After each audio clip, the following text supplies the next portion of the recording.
નમસ્કાર મિત્રો, અમે અમારા જંગલમાં દીપેશ્વરી માતાનું મંદિર છે ત્યાં આવેલા છીએ.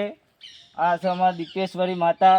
આમનું અહીંયા એ સ્થાનક છે, એક સ્થાનક ઉપર ટોચ ઉપર છે, પોખર ઉપર. એ પણ તમને બતાવીશું.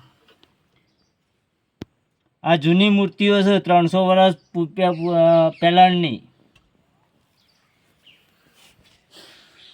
આ છે ગુરુજી મહારાજ, ગુરુ બાપા.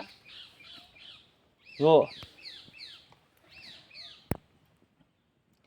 આ એમની ધૂણી, આ ધૂણી છે એમની. જય ગુરુ બાપા ધણી. કોમેન્ટમાં જય ગુરુ મહારાજ બાપા ધણી લખજો, જય દીપેશ્વરી માતા લખજો, અને વિડીયોને લાઈક કરજો, શેર કરજો, સબસ્ક્રાઈબ કરજો. જય ગુરુ મહારાજ.